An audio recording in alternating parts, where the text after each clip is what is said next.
আপনাদেরকে জানাবো চাপা শুটকি কিভাবে বানাতে হয়। চলুন কথা বলি। আচ্ছা, চাপা শুটকি আসলে প্রসেসটা কি? আপনারা তো কিশোরগঞ্জের প্রচেষ্টা হয়েছে বাবা, আমরা আলো মাছ কিনে আনার পরে এটা লইদের মধ্যে শুকাইলে মাছটা লইদের তাপে মাছটা নং হইলে পরে এই মাছটা পরে আমরা করি কি নদীতে ধুই আনলে পরে এই মাছটা আমরা ফিটিং করলে এই মাছটা 6 মাস লাগি।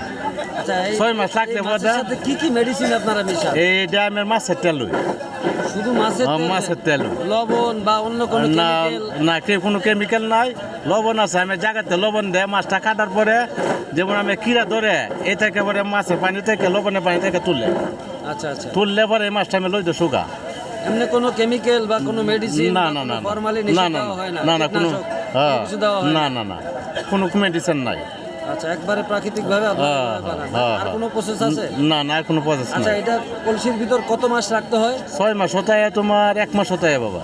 6 মাসও থাকে, 1 বছর হতে হয়। হ্যাঁ। আচ্ছা, এই 6 মাস রাখলে কি দাম বেশি হয় নাকি?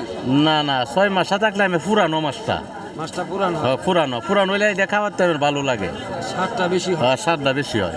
তারপরে আরো বেশি যাইবো, আরো তোমার 1 বছর আছে না, 1 বছরটা যখন পুরোপুরি আরো বেশি স্বাদ লাগবো। আচ্ছা ঠিক আছে, এই যে কলসিটা দেখতে পাচ্ছি, এই কলসিটা কি আপনি করেছেন? হ্যাঁ জি। এই কলসিটা একটু আমরা কাছে থেকে দেখাই আচ্ছা আচ্ছা দর্শকদের। আচ্ছা আচ্ছা ক্যামেরাটা একটু ধরি।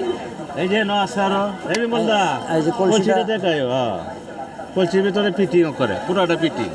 আচ্ছা, কলসির ভিতরে হ্যাঁ পুরাটা ফিটিং। এইভাবে সিস্টেম করেন? হ্যাঁ এভাবে আচ্ছা সিস্টেম। ঠিক আছে, এগুলো এখন কত কিলো বিক্রি করতেছেন আপনারা?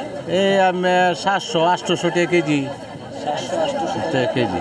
মানে সাইজ বড় হলে ওটা বড় হইলে দামটা বেশি, দামটা একটু বেশি। আর মিডিয়াম সাইজ তো হলে দামটা একটু কম।